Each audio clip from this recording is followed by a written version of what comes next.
أمري واحلل عقدة من لساني يفقهوا قولي سبحانك لا علم لنا إلا ما علمتنا إنك أنت العليم الحكيم أما بعد. My dear brothers and sisters, السلام عليكم ورحمة الله تعالى وبركاته.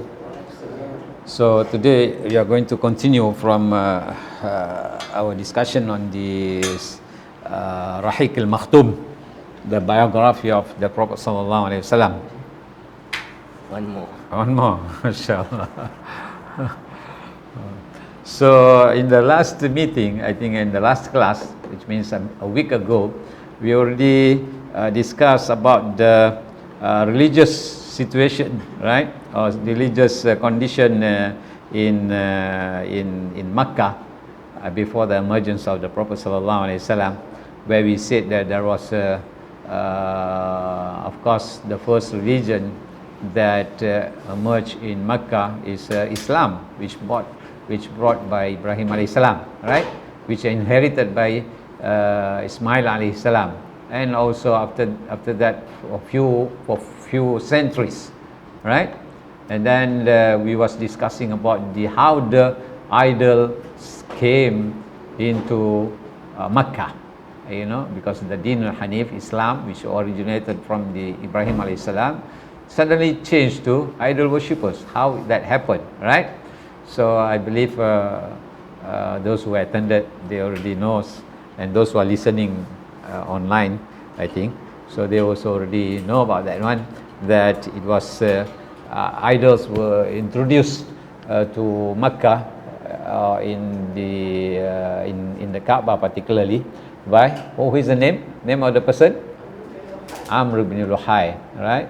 And he brought many idols one after another, and then so on until the whole peninsula of Arabia is full of idols, including in Kaaba there was about 360 idols during the time of the Prophet sallallahu alaihi wasallam, right? So this is how the idol worshipping came into exist in Saudi, in Hijaz or in Makkah particularly. Then we already discussed also about other religion, that means the Judaism and the Christianity and the Sabi'in, very briefly, which come from the son of what is that? Ishaq, progeny of Ishaq alayhi salam. Okay, even though it is a quite distance, but somehow there was many things happen which forced the Jew migrate to where? To Makkah, to Arabs regions, including the Christians. And we already highlighted also about how the army of Abraha attack the Masjid al-Haram and so on. I think all those things are clear, right? Or is there any question on that before we start, or any clarification needed? You can ask. Then we will proceed to the next topic, that is about the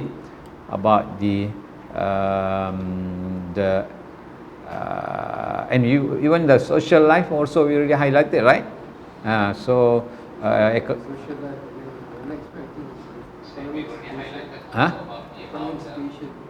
what? Economic situation, yeah. Economic situation is not that the author of the book didn't highlight that so much. He just said few words. I think if you can stay about 2 paragraphs only. He highlighted how the economic situation play in Arabia in 2 points. For example, he's saying that trading was the most common means of providing their needs of life.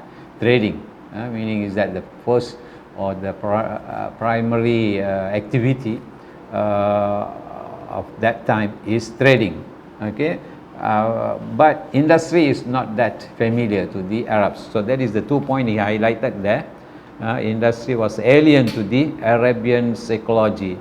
Most of the available industries of knitting and tannage in Arabia were done by the people coming from Yemen and from other region, other part. But from local, they only prefer the trading, which means they trade selling and buying and that kind of simple activities. There is no factories.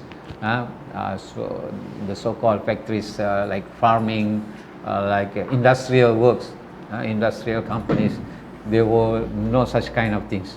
Only just business, simple businesses. Okay, so that is the point here highlighted.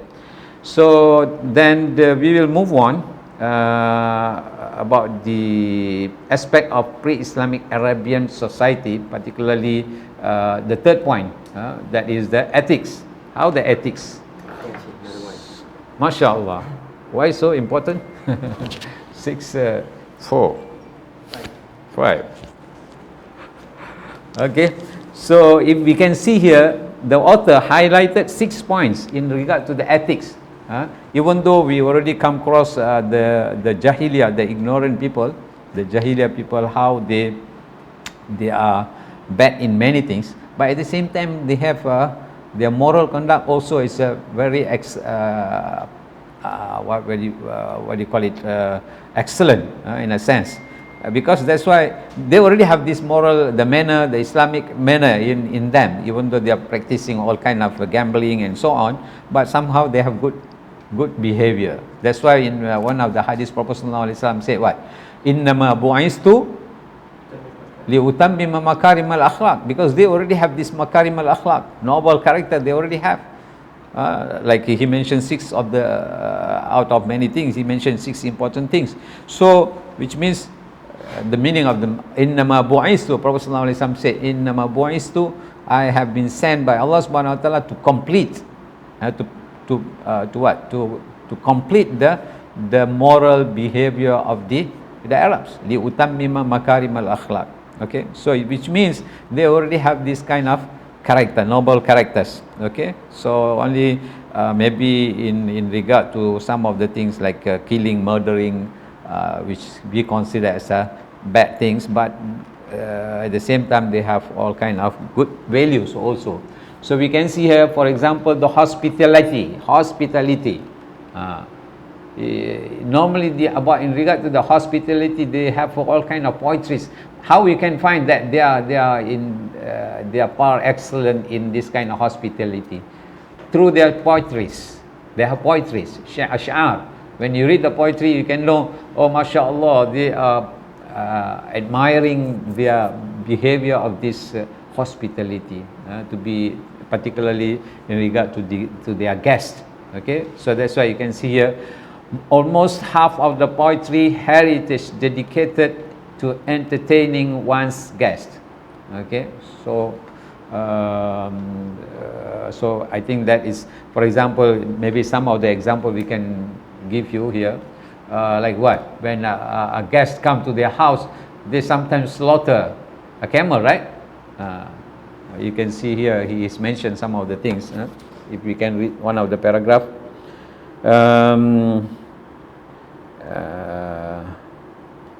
In the second paragraph, he see, in the context of hospitality, there springs up their common habits of drinking wine, which was regarded as a channel branching out of generosity and showing hospitality. Wine drinking was a genuine source of pride for the Arabs of the pre-Islamic period. The great poets of that era never forgot to include their suspending oaths, the most ornate lines pregnant with boasting and praise of drinking orgies. Okay, so particularly when Allah described about them, because they admire drinking of this wine, right? So that's why Allah subhanahu wa ta'ala said, you can see the last paragraph, even the noble Quran does not play down the benefits of that derived from the wine drinking and gambling, but also says what is that? Innamal khamru wal maisiru hurrimat alaikumul maitatu yasalunaka anil khamr qul fihima ithmun kabirun wa manafi'un linnas wa ithmuhuma akbar min naf'ihima. You see the verse, surah number 2 Baqarah, verse 219, and the sin of them, that means the alcohol, is greater than their benefits. So which means so the point that he's trying to highlight here is the hospitality, the karam. Karam in Arabic you call it karam, karamul Arab. I don't know, since you come from Arab countries also, right? So you have that kind of practice. Even until now they are practicing, right? Okay. So that is number one. Number two, keeping covenant. Okay. Al-ahd. Keeping covenant, make a promise, was to ruin the debt, into debt. And then number three, he was saying sense of honor and repudiation of injustice, excess of courage, firm will and determination, never desist, an avenue conducive to an object of pride. Number five, forbearance, perseverance, and mildness. The Arabs has great admiration. And then finally he was saying that sixth point is that pure and simple Bedouin life. Their life is not that sophisticated life, very simple, like a nomad people, right? So these are the 6 points he's highlighting here. One interesting is that when maybe it is not mentioned here in your book, in what is that, in the translation he didn't mention, but when I read the Arabic text, he mentioned there some example how these people, this Arab, keep their covenant, the promises. He give an example how Abu Sufyan, it is stated in Sahih al-Bukhari, in Sahih al-Bukhari, if I can read some portion of it, very long, I was very interesting reading that one. You see, he's saying, very long hadith in Bukhari, hadith number 7 in book of Iman. You can access that in your Sahih al-Bukhari. Yaqul, of course this is a kind of discussion between Abu Sufyan and this Heracles. You know Heracles, right? He was a king of yeah, at that time there was in Roman Empire, Heracles. Okay. But of course at that time the Arabs are under the control of somehow of these people, these kings. Okay, so when he said to his when he invited Abu Sufyan, this Heracles, he was saying to describe about the Prophet Sallallahu Alaihi Wasallam to him. I think you're aware of that or no, I'm not sure, but since it is very long, just I'm going to summarize that. Because you know the Arabs normally they go to the north and the south for trading, right? So in one event, in one case, this Heracles noticed that this Abu Sufyan and his caravan come to the north, to Sham, okay, for trading. Then at the same time there was you know this one of the companion, his name is Dahiyya ibn al-Kalbi. You all know about that one? So Prophet ﷺ sent a kind of letters through this Dahiyya, inviting this Heracles to embrace Islam, you know. So all these two events happened at the same time. So what happened, this Heracles invited Abu Sufyan, and he want to know because Abu Sufyan is from Arab, so he want to know from Arab about this Prophet Muhammad sallallahu alaihi wasallam. So he invited him to his palace, and then he interrogate, a kind of interrogation, asking question and so on. So then Abu Sufyan was saying, Abu Sufyan, you know Abu Sufyan, right? At the time he was not Muslim yet. This is beginning of the Islam. He was saying to Heracles, no, he was telling to himself, فَوَاللَّهِ لَوْلَا الْحَيَاءُ مِنْ أَنْ يَأْثِرُوا عَلَيَّ كَذِبًا لَكَذِبْتُ عَنْهُ. You can understand, Sheikh? No. What? فَوَاللَّهِ لَوْ كَانَ أَنْ يَأْثِرُوا عَلَيَّ كَذِبًا لَكَذِبْتُ عَنْهُ. If they can find me lying in them, if I can run away from the pit as liar for Prophet Muhammad sallallahu alaihi wasallam, I will try. Yeah, which means even though he is an infidel, he is not Muslim, but he want to be a honest. He don't want to lie, even though Prophet Muhammad sallallahu alaihi wasallam at that time he is an enemy for him, right? So he said he don't want to lie. So it shows that he is keeping his integrity. Okay, let me read some of the portion of the in translation. Abu Sufyan ibn Harb informed me that Heraclius had sent a messenger to him while he had been, of course this was revealed by Abu Sufyan after he embraced Islam, after a long time, right? He said he had been accompanying a caravan from Quraysh. They were merchants doing business in Sham at the time when Allah's messenger had truce with Abu Sufyan and Quraysh, infidels, okay, Kufar Quraysh. So Abu Sufyan and his companions went to Heraclius at Ilya. Now Aqaba, called Aqaba? Near the Red Sea? Near the Red Sea. Okay. So at Ilya, but he translated here Jerusalem. Is it? Ilya in Jerusalem? Close? This region, this like area starting from Red Sea up to Jerusalem. Okay. So Heraclius called them in the court, called Abu Sufyan and the whole his companions, and he had all the senior Roman dignitaries around him. He called for his translator, who translating Heraclius' questions said to them, "Who amongst you is closely related to that man who claimed to be a prophet?" So Heraclius is asking Abu Sufyan, who is the close relative to that person, because Heraclius already heard about the Muhammad. Okay, just listen what he's saying. Okay, Abu Sufyan replied, "I am the nearest relative to him amongst the group." Okay, among the others, he is the, because he was the father-in-law. Yeah, he's that close to him. Then Heraclius said, "Bring him, that Abu Sufyan, close to me, and make his companions stand behind him." The others stand behind him. Abu Sufyan added, "Heraclius told his translator to tell my companions that he wanted to put some question to me regarding that man." That man is referring to whom? To the Prophet Muhammad sallallahu alaihi wasallam. And that if I told a lie, they, that means his companions, should contradict me. You see? Then Abu Sufyan added, "By Allah," this is the translation of the phrases which I read just now in Arabic. Okay? "By Allah, had I not been afraid of my companions labeling me a liar, I would not have spoken the truth about the Prophet."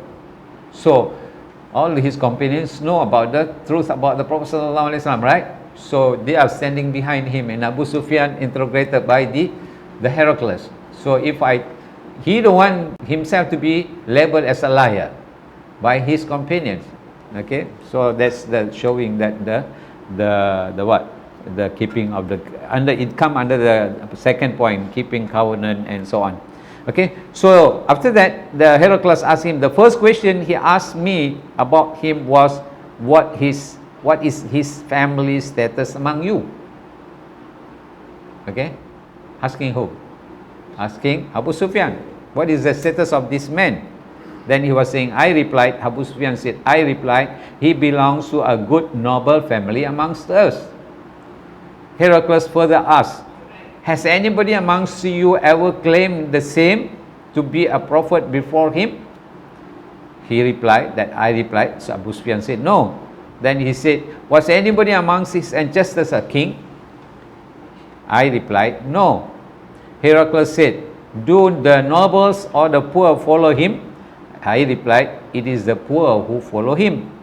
He said, are his followers increasing or decreasing day by day? I replied, they are increasing. It's very interesting, this story, this narration. This is Bukhari narration. So we cannot say this just a kind of hearsay or whatever. Okay. He then asked, does anybody amongst those who embrace his religion become displeased and renounce the religion afterwards? I replied, no. Heraclius said, have you ever accused him of telling lies before his claim to be a prophet? I replied, no.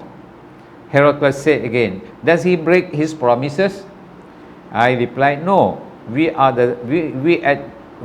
at truce with him, but we do not know what he will do in it. So all what Abu Sufyan is revealing to Heracles is everything, nothing is false, right? Everything is perfect.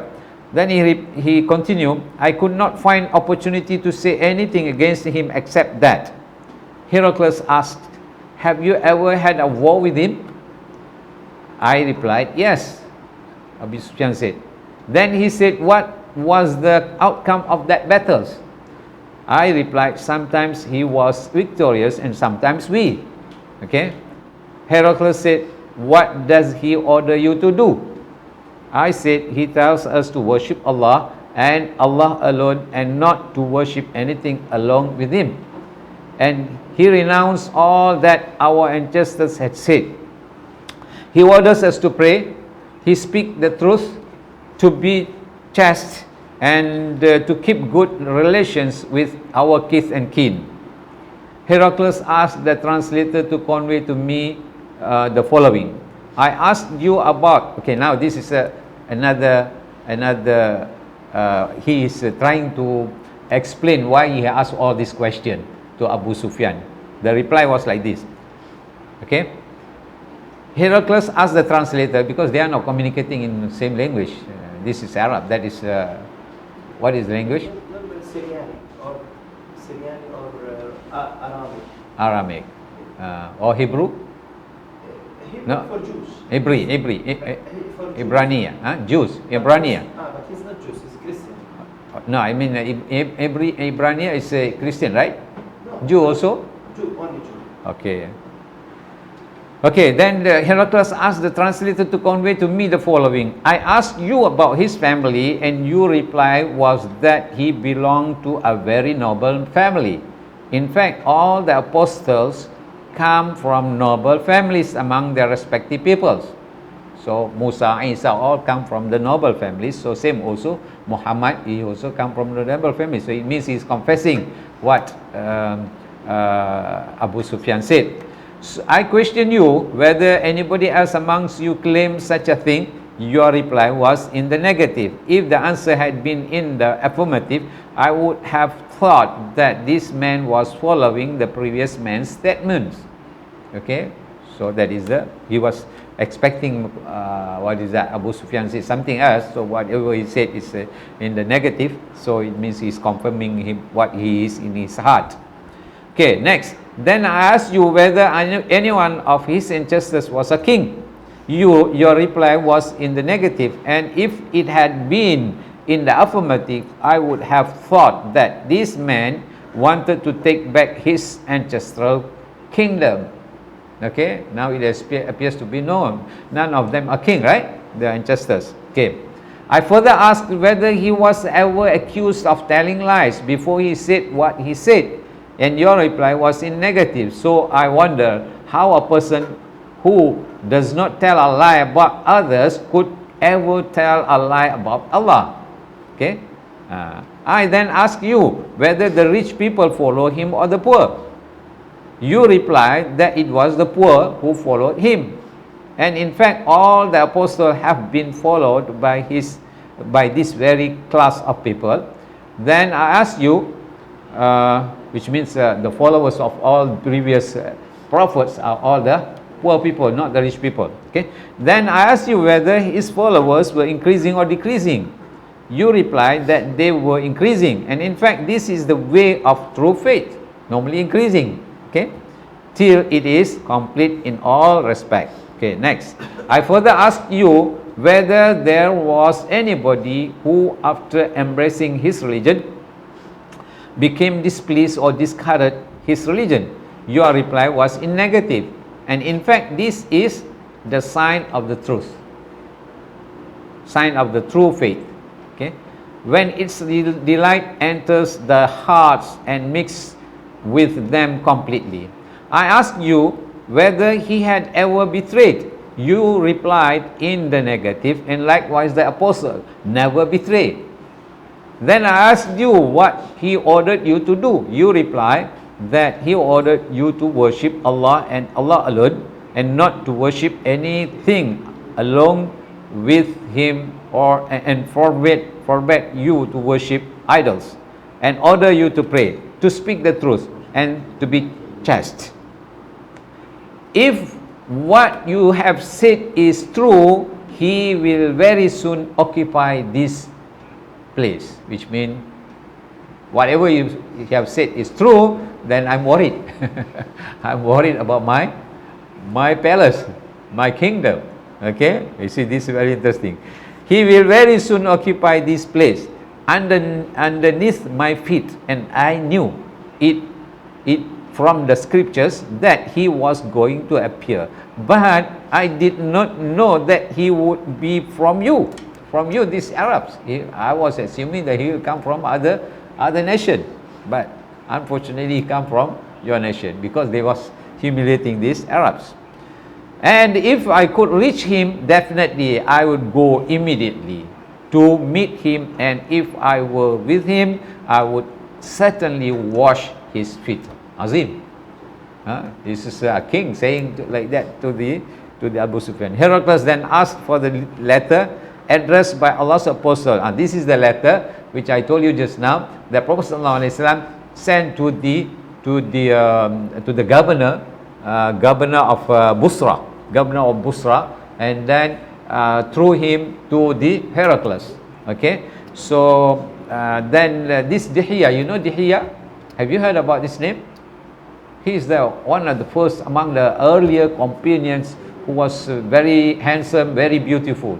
You know, sometimes this Jibril alayhi salam, when he come in the form of human being, he will appear in this form of Dihya al-Kalbi, and he is the one Prophet ﷺ sent the letter to Heraclius.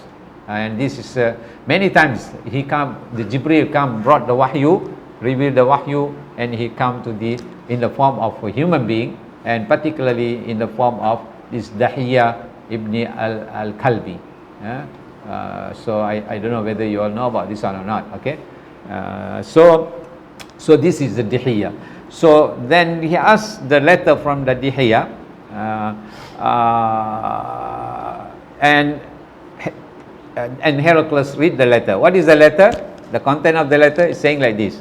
The content of the letter were as follows: in the name of Allah, the Beneficent and the Merciful, this letter is from Muhammad, the slave of Allah and his apostle, to Heraclius, the ruler of Byzantine.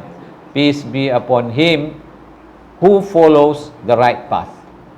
Okay, so this is the first address to the king. This letter we will read once again when we come to how the Prophet ﷺ spread the Islam. Among the king is this Heraclius. Okay, but since it is related to our subject, that is about to show the character of Abu Sufyan, who will never speak lie, and also many of the Arabs.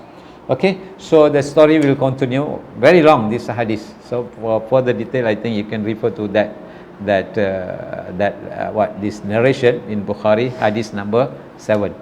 Okay, so that is one of the example which is not said by the Sahibul Rahiq al-Makhtum. Okay, so any question on that things before we go to other issues?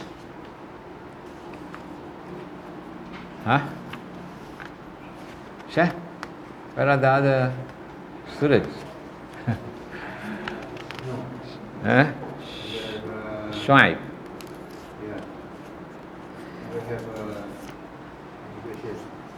Okay, now let us go to another important topic. So by that we already finished all the religious situation of the Arabs, and also their ethics, their economical life, and so on. So what we are going to discuss now is the important part in the seerah of the Prophet ﷺ. That is regarding about the lineage and the family of the Muhammad ﷺ. Okay. So in regard to this lineage, the ancestors, of course we already highlighted very briefly when we talks about the You all remember about the tribes we mentioned earlier, or the origin of this Muhammad and so on. So according to Sahibul Rahiq al-Maktoum, he said there are three opinion or three version in regard to the lineage of and the family of the Prophet Muhammad sallallahu alaihi wasallam. He said, number one, the one authenticated by biographers and genealogists, and states that Muhammad's genealogy has been traced to Adnan. Okay, tracing the genealogy, the ancestors of the Muhammad sallallahu alaihi wasallam to Adnan. How many grandfathers we mentioned last time? This is the third time I'm asking, just to make sure. There was about 20 lah, because in some books it says about 18, 19, even to the 21. Okay, so we can say about 20. It's fine, because nobody cannot confirm, right? This we based on the memory of the Arabs. Okay, so according to the author, the genealogy or the ancestors, we could trace somehow about 90% could be true until Adnan only. Okay, and after Adnan to Ibrahim alayhis salam, it is something disputable, not certain. Okay, and after Ibrahim to Adam alayhis salam, and the author said it is definitely true, because all of us come from the Adam alayhis salam. We cannot argue, right? Because all of them are from the Adam. So that's why he's saying three version. Number one we already mentioned. Number two is subject to controversies and doubt, and traces his lineage beyond Adnan back to Ibrahim. Very difficult, he said. Okay. And then number three, third version, traces his lineage beyond Ibrahim back to Adam. Some part definitely incorrect. Of course, we cannot know everything, right? Okay, so then let us look to the lineage.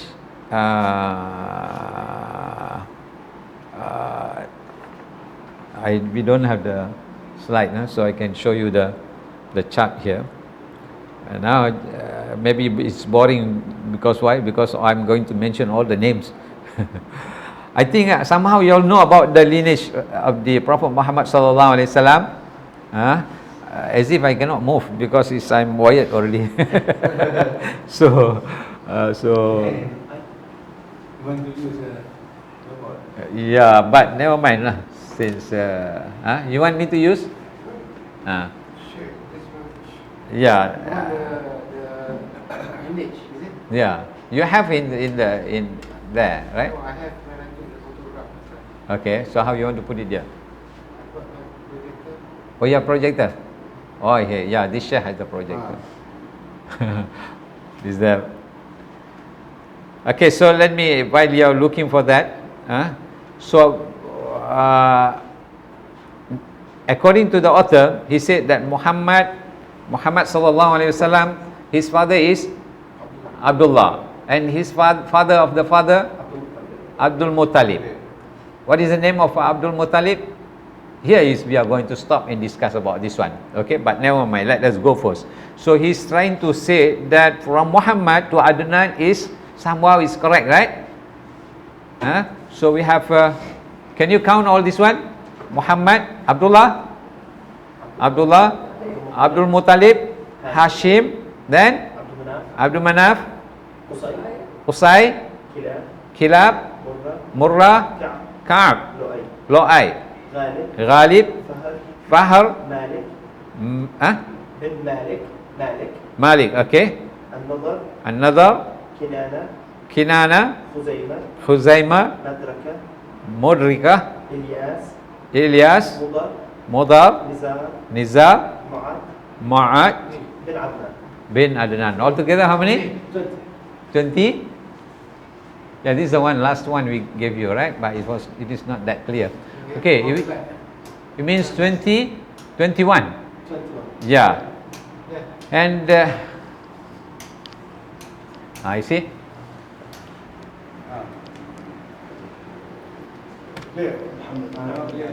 Yeah, it is clear. Okay, so this is the one we said.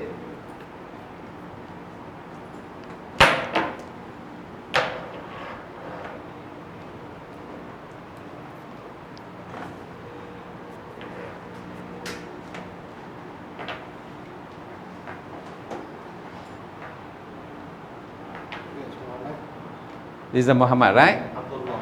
You see?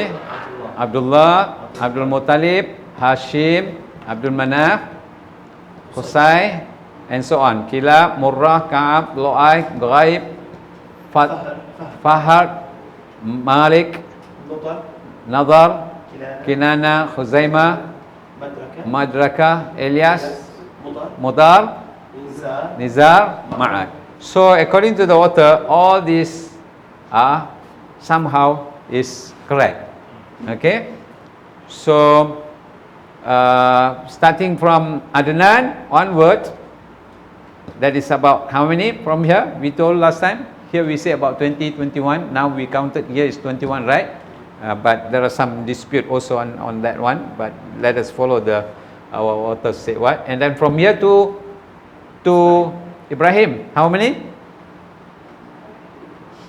How many? Yeah, about 40, double. Okay, let us count. What is that? Adnan, Ad, 1, 2. Can you reach here? Because can open from here or? Same. You can read from there.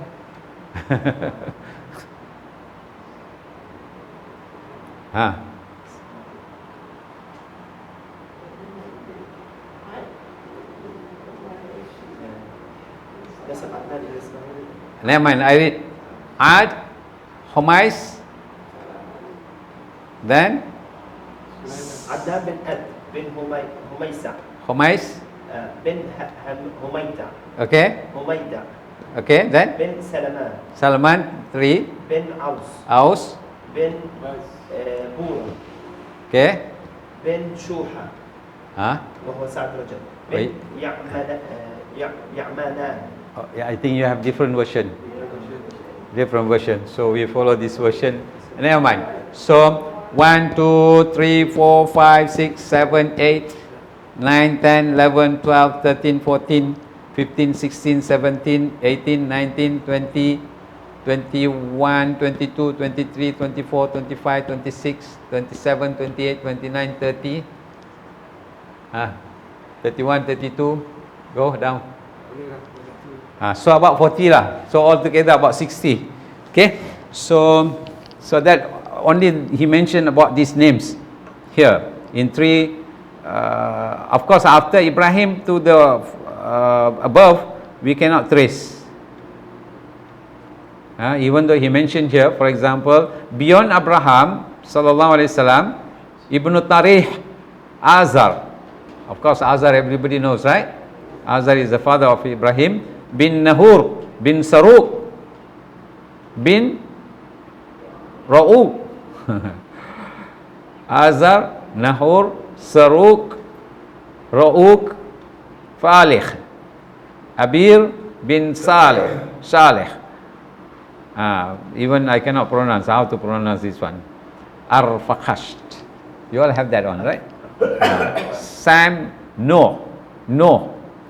Lamik, Mutshawik, then Akhnuk, who was said to be the prophet, Idris. So until reach Adam alayhi salam. So between Adam and Ibrahim, how many prophets seems to be there? How many prophets we have? We have Shith. Shith is some say he is prophet, some say no. Yeah. She is more on Christianity, right? Yeah. Islam, we don't have more about. Yeah, but the most confirmed in our from Prophet sallallahu alaihi wasallam is Idris, Noah, and then anyone? Idris, Noah. Idris ibn Shith ibn Ad. Yeah, but Shith is disputable. Okay. The third son after Qabil Habeeb. Yeah, after Qabil Habeeb then comes Shith, but that is more on Christianity's Faith. Which we heard, but none from Islamic. Okay. Idris, Noah, and then how about Saleh? You all have any ideas, Saleh? Saleh from Arab Ba'ida, Thamud. Mm-hmm.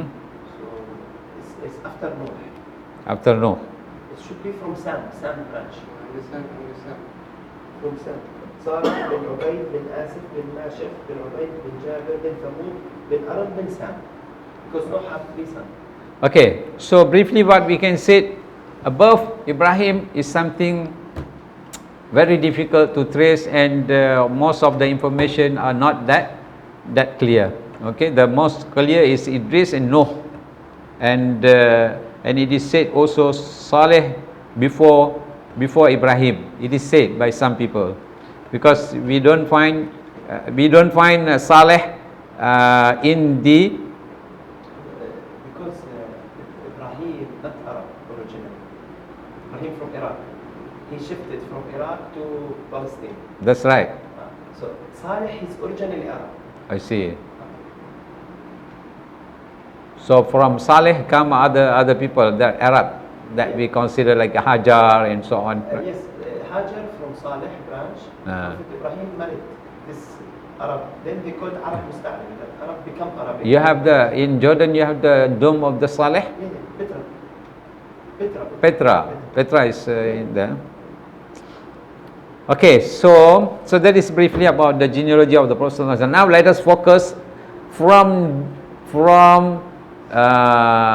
From Adnan. From Adnan you come down to the Prophet Sallallahu Alaihi Wasallam, and particularly we are concerned about the here with me there is Muhammad Sallallahu Alaihi Wasallam. His grandfather, who is the grandfather of who is his father of Muhammad Sallallahu Alaihi Wasallam? Abdullah. And how many siblings of the Abdullah? 9?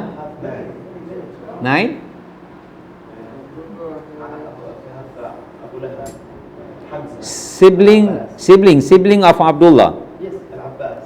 Yeah, he has 6 siblings. Hamza, Abbas, Abdullah, Abu Lahab, Abu Talib, and Haris. All of them are children of whom? Abdul Muttalib. Abdul Muttalib is son of Hashim. Hashim son of Abdul Manaf. Abdul Manaf son of Kushai. Kushai son of Kilab. Okay, so from Kilab we consider, because there is a connection between Khadijah, Prophet Sallallahu Alaihi Wasallam from Kilab. Okay, because Kilab have two sons, one called Kushai, another one called Zuhra. Okay, from Kushai you have this 3: Abdul Uzza, Abdul Manaf, and Abdul Dar. Okay, then from Abdul Manaf you already read just now, and then from Abdul Uzza you have Asad, you have Khuwailid. Then from Khuwailid come Khadijah. Okay, so it seems to be all of them have some kind of connection. Of course, all of us have some kind of connection, right? And then, yeah, that is the things I wanted to say. Now, what the author is saying here, let us see what he's saying. He's saying that family of the Prophet Muhammad Sallallahu Alaihi Wasallam is called Hashimite.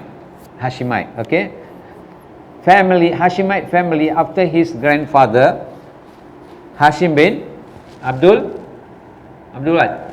Hashim ibn Abdul Manaf. Okay, good. Now, what is the role of this Hashim? According to the narration shows that Hashim was one of the as you can see in the notes there, he was the one who was responsible of giving this water, food to the pilgrims of the Makkah. and he was also very respected man, wealthy and honest, and the first to offer the pilgrims bread and some other food lah. Okay, so his first name was, according to the the author of the Rahiq al-Maktum, he said Amr, his name is Amr, but was called Hashim because he had been in the practice of scrambling the bread for pilgrimage. So because of that, he was called as a Hashim. Then according to the author also, he is the first man who started Quraysh to journey, which is mentioned in Surah Li'ila fi Quraysh, Rihlat ash-shita'i was-sayf. So according to the author, he is the first who initiated this kind of journey to the north and to the south. Okay, and he died in Gaza in Palestine, year 497 Hijrah. Why he died in Palestine? He had 4 sons and 5 daughters. How he died? Okay, very quickly, but I can say here.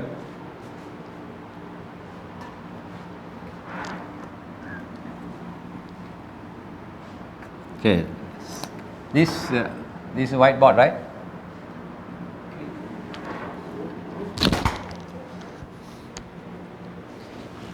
This one I can put it there. Huh? Okay. Again, 1, 2, 4.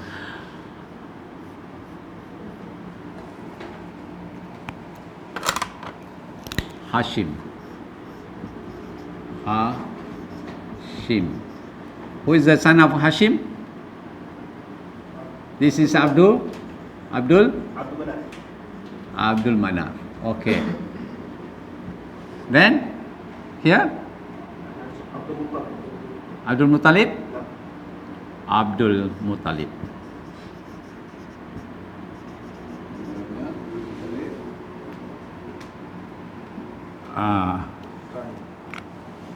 You know, actually this is not Abdul Muttalib. What we call him? Son of Hashim? No. His name is actually Shaiba. Okay, Shaiba. We will come to that. Then this Shaiba have how many children? 6. Okay, among them is Abdullah, right? Shaibatul Hamd. Huh? Shaibatul Hamd. Huh? His name Shaibatul Hamd. Oh. Shaiba. Okay. The Shaiba has Abdullah, right? And who is that? Who else we mentioned just now? Huh? Hamza, Abbas, and so on. Okay. Now, he the first who started the journey, right? To listen carefully to this one. Very important. This Hashim, who started the journey from Makkah to Sham, from Makkah to Yemen, first initiated by him, right? So when he's in one of his journey, let's see, here is the Makkah, here is Yemen, and here is Medina, Yathrib, and here is Sham, right? So when Hashim here, from here, traveling to here, so it happened one day he spent some time here, and he married with Salma. Her name is Salma.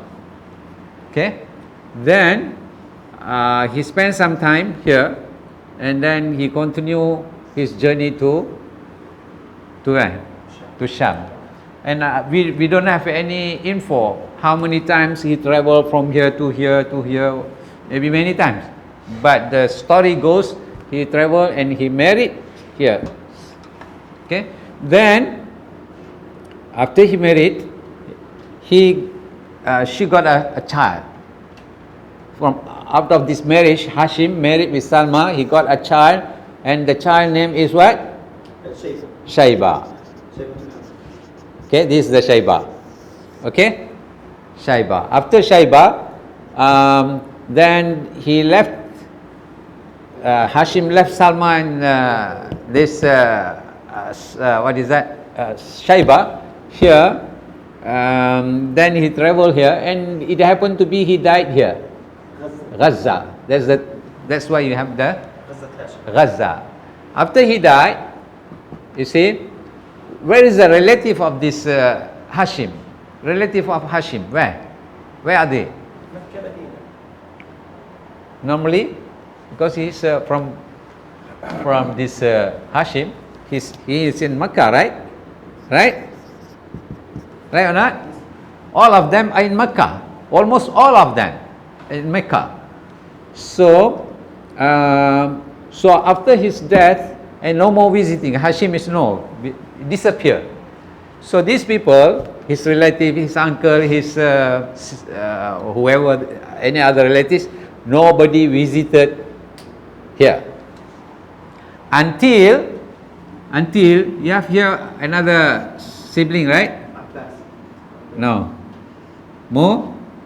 Sorry, where is the Muttalib?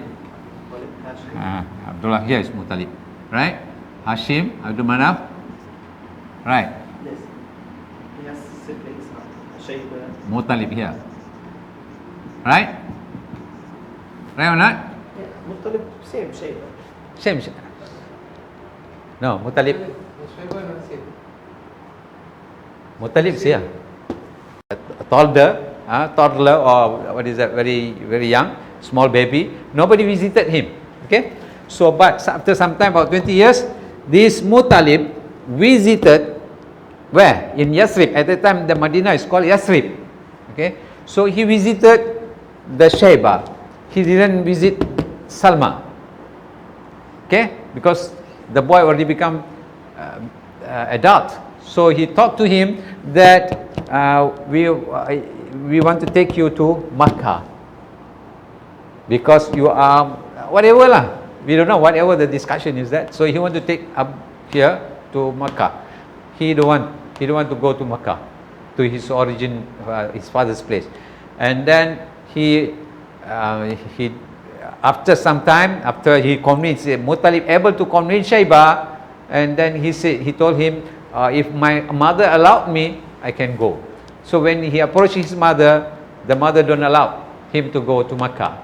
Okay. Then finally Muttalib asked his mother, okay, if he don't want to come with us to Makkah, just allow him to visit the what? The Makkah, his father's home place, right? Just visit for some time.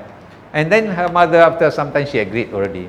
Okay, so when this Muttalib brought him back to Makkah, the people in Makkah, they don't know about this Shayba. Who is this Shayba, right? So then they thought that Muttalib bought a slave from Sham or from somewhere, from Yathrib, whatever. So these people call him Abdul Muttalib. So that's why this Shayba known to be Abdul Muttalib. Clear? So here now it is changed Abdul Muttalib. So starting from now we will call him Abdul Muttalib also, so that we don't confuse with the information. Abdul Muttalib. So now the father of Abdullah is Abdul Muttalib or Shayba. Okay, now originated from Yathrib. So you see how the connection is going on. Okay, so now when Abdullah, of course, now this Abdul Muttalib, or what we call it as Shayba, he become known in Makkah. After some time, he become like his father, because his father is feeding the Hujjaj and even better than Hashim, and people respect him. He become a leader of the tribes and so on. He become like a king lah at that time. Okay, everybody respect him. He is whatever he said, they will follow him. So he take the position of Hashim here in Makkah. After that, what happened? There was a kind of dispute between him, particularly when this Muttalib died. This Shayba inherited inherited all the wealth, all the status that he possessed, inherited by Shaiba. And when he inherited all the things, there was another one of his relatives from these people. It is mentioned there. His name is Naufal. His name is Naufal. So there was a kind of dispute and fighting among this one. This Naufal took all the properties. Rafa is his uncle lah, supposed to be. Maybe lah, some sort of like that. Because under Hashim Talib, Rafa and Abu Shah, they are all brothers. Yeah, some sort of relative brothers. Because in that book he didn't mention. He said some way he appeared Naufal.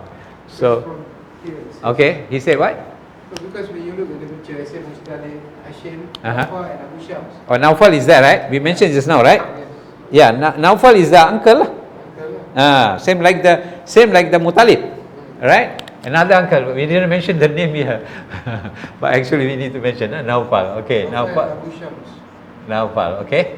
So this Naufal he's supposed to take by right he think that he's supposed to inherit what Mutalib after Hashim, Mutalib, and he's supposed to be the one. Now the son of Hashim take over, so he was disagree, and then he took use his force, take over all the wealth and so on. Okay, so then there was another the tribe of this Hashimite and the tribe of this Naufal have a kind of war lah, some sort of war. So and then they dispute about the things, the things, and then finally this Abdul Muttalib was make a nazar, a kind of nazar. You know nazar? Nazar, what do you call it? Nazar in English? An oath? Huh? That's an oath. Nazar is a kind of promise. Promise to Allah subhanahu wa ta'ala, if he got victory in these disputes among the Shaiba and this Naufal, so he will slaughter. His nazar is, if I got 10 son, okay, I will slaughter one of them. And but he got not only 10, he got 16. 16. 6 of them are girls, 10 of them are boys. Okay. So now to make it the story shorter, so when he already got this 10 son, so then he has to do a kind of who's supposed to be slaughtered, nazar. So this is related to Ismail alayhi salam also. So that's why in one incident, Prophet sallallahu alaihi wasallam saying a statement, "Ana ibnu zabihatain," meaning is that zabiha, the one who's going to be slaughtered. So zabiha. So Prophet sallallahu alaihi wasallam was saying that statement, but that statement is just we don't have the what is that? We don't know whether it is true or not. But that statement have been said. Okay. So when they do what do you call it in English, what do you call it? Wood. Yeah, wood. Okay. Some sort of wood, but they don't say what, they call kahafa. Kahafa means you have to put some stick here, the long one, whatever, and they put the names, and then they will pick one of it, whose name is come, then they will slaughter him. So okay, these 10 of his siblings, 10 of them, and Abdul Muttalib or Shaiba was doing that one, and unfortunately or fortunately we don't know, so Abdullah had been chosen. Okay, and according to the narration, Abdullah was one of the best among all those, the most believable, the most smart, handsome, and so on. Same like Ismail, the other Ismail. Okay, so he have been chosen. So this what is that? This Shaiba already take the knife, big knife, to slaughter him, and not like the story like Ibrahim alayhi salam slaughter Ismail alayhi salam. He say, okay, willingly you can slaughter me. But when all of them are grow up, and this Shaiba told them that I already make this kind of nazar, So I need to slaughter. And it is strange, you know. All of them agreed, okay, we are willing to offer ourselves for slaughtering. Okay. But when Abdullah had been chosen, all his relatives, uncle and so on, come and attack Abdul Muttalib. What you're going to do? Why you're going to do this one? And so on. So they don't allow him to slaughter Abdullah. Then what is the solution? He already make an oath, a nazar, which they have to perform, right? And finally, they give him suggestion. Oh, okay, we no, we go to the kahafa. What I said, kahin. We say, what do you call it? The kahin? Yeah, sometimes bomo. So we go and ask his view. Then he suggested, okay, you offer in one 10 camel with Abdullah. Which one? Do the kahafa again, vote again. So 10 camel with Abdullah. Then when he did that one, and the Abdullah's name come again, once again, for the second time, even though with 10 camels. Then they do again, another 10 camel. How many camel now? 20 camels. So do the word again, and still the name of Abdullah come up. Okay, and similarly he was doing about how many times? 10 times. So when he come 100 camels with Abdullah, right? And then finally at the last, after 100 camels, only the what is that? The Abdullah is not chosen. The camel have been chosen as a zabiha. So that the story, all the story goes like that. So and then finally he slaughtered all the 100 camels, not Abdullah. Okay, so that is the story all about the Abdullah. Yes. Just want to clear my conscience, because every time they did the word for 10 times, it was being named Abdullah, right? But after that, was there somebody else name came out? No, there is no other names. Only between Abdullah and because the first time the Abdullah have been chosen already, right? The names are between Abdullah or the camel. Yeah, between the camel so or it became Abdullah's name, 10 camels. yes, 10 Abdullah, yeah, 10 camels. yeah. So that is the things. Okay, so that is about briefly about that one. Now let us look what the author said about this, all these things.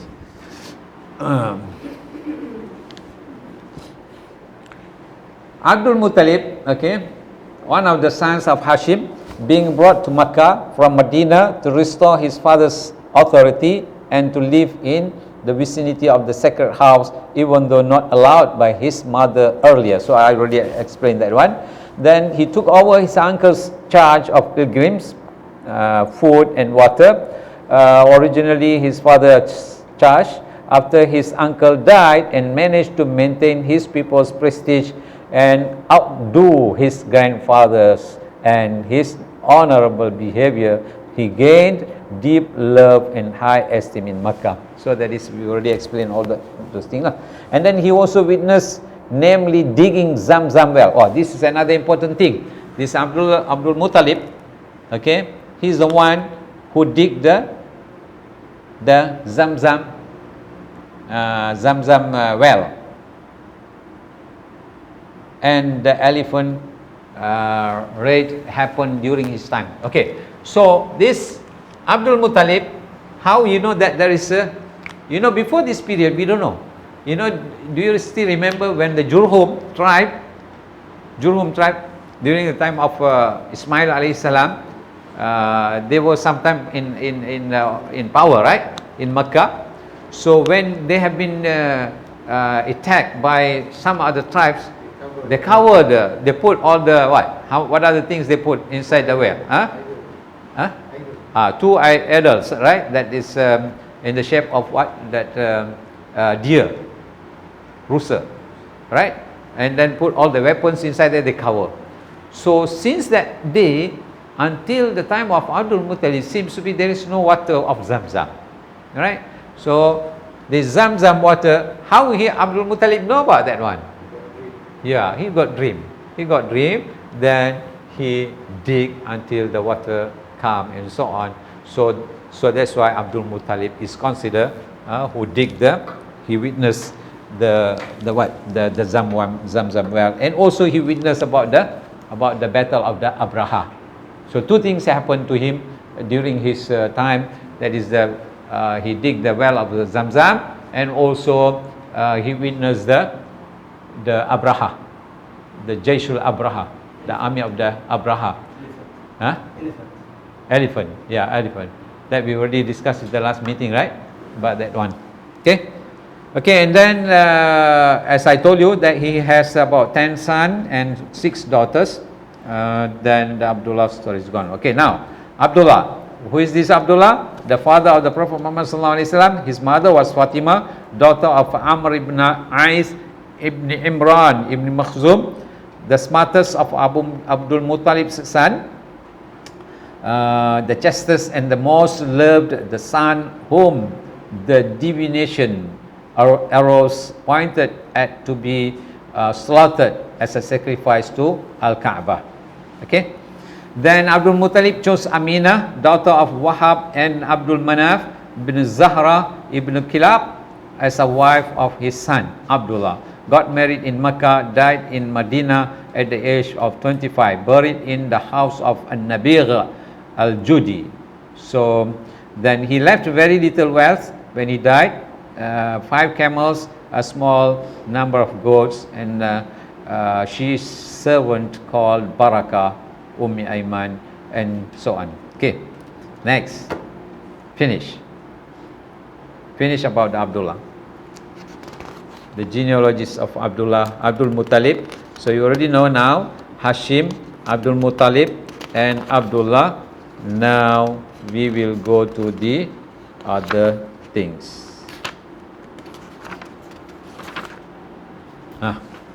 Yeah. 40 years prior to the Muhammad's birth and 40 years prior to the Yeah. Muhammad's birth. That is the next topic, right? That is in the new topic, right? Okay. So do you have any question? I think we stop there. And Muhammad's birth, the next topic, it will be Muhammad's birth, and until babyhood, and then all other things we discuss in the next class, inshallah. Anything you want to ask? Sure, according to the pictures that I took, the one you had the diagram on the lineage. Okay. Is Khadijah, wife of Prophet Muhammad Sallallahu Alaihi Wasallam. are they related? Huh? Are they related? Because if I were to look here, it says that under Abdul Manaf, you have Muttalib, Hashim, Naufal, and Abu Shams. Under Naufal is Waraqah. Okay. Waraqah, as we know, is the uncle of Khadijah. But I don't think so, because Is a different Waraqah? maybe because Abdul Manaf, his siblings Abdul Uzza, and then Asad, and then Khuwailid. Waraqah bin Naufal. That is the, somehow maybe if you can see there's some kind of relativeness. All of them are related, but very far. Under Abdul Manaf? Yes. Maybe second or third? No, not under Abdul Manaf, under Qusay, above, because If you look, it's under Abdul Manaf. Waraqah is Abdul Manaf. ورقة بن نوفل بن أسد بن عبد عزة بن قصي. Aywa. But Khadijah, nothing to do with Abdul Manaf.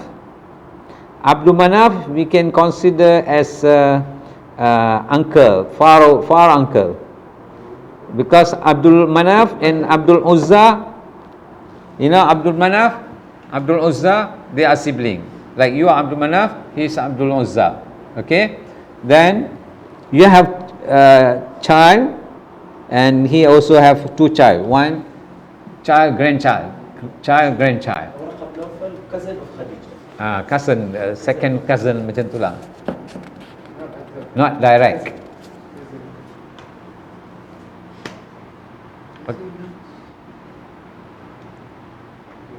Huh? You got the point? Let me put like this. Okay, I can erase here.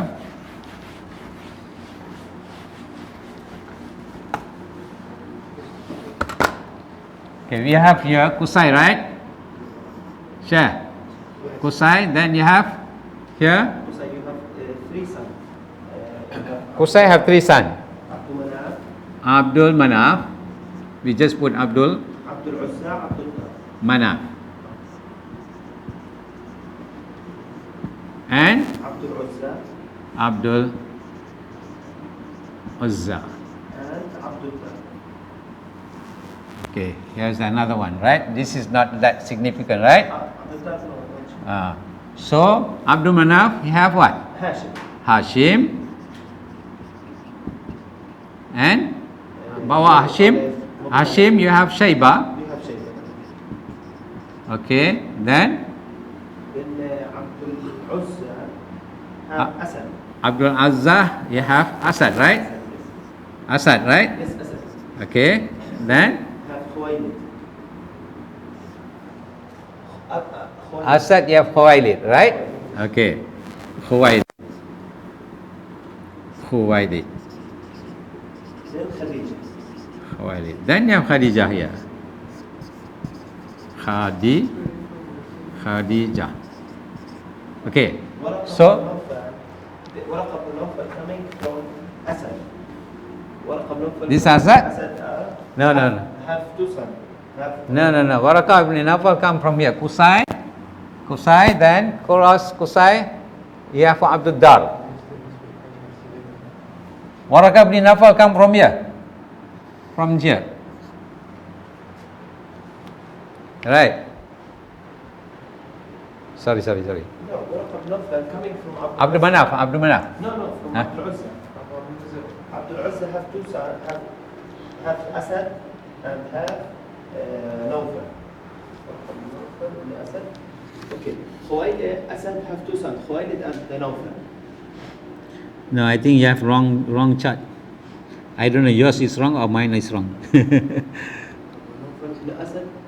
Here, the one I have, Abdul Manaf have Muttalib, Hashim, Nawfal, Abdul Shams. Yes, correct. Correct? Okay, then Nawfal, under that you have Waraqah. Yes, correct. Okay, finish.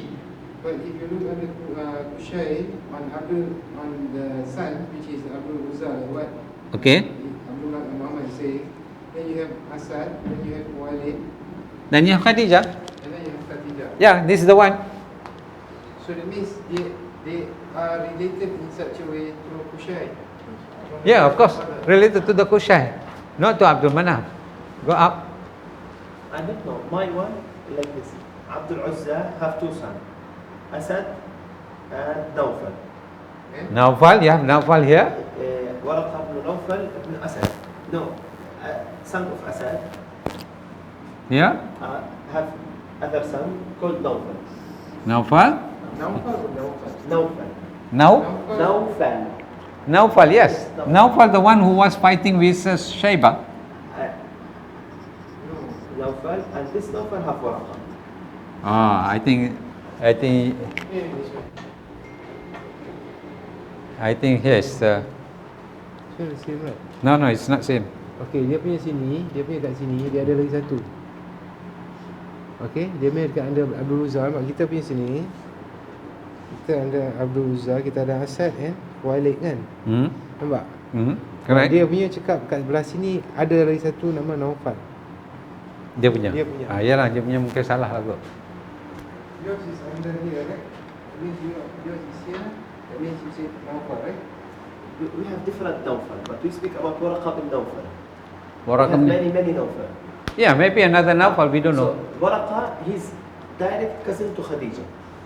If we say there is many Nawfal, so this Waraqah also can be different Waraqah. So which warakah is This referring to Waraqah that? Nawfal that he's a Christian and he know That's what and they brought to Prophet Muhammad sallallahu alaihi wasallam. Yeah, you know, but that's the thing, then he should be on this side, correct? No, Not on here. Here. So I Asad have been never mind. It's not that's not al-muhim. That warakah, how the relatives is going on is different things, lah. Okay. So is there any other than Naufal or Warakah's question you can ask something? Otherwise we can conclude. Anything you want to ask Sheikh Shima? We have Shima. We didn't mention Shaiba. Shima, we have Shima. Shima is from which genealogy? Which side? And Shuaib? Yes.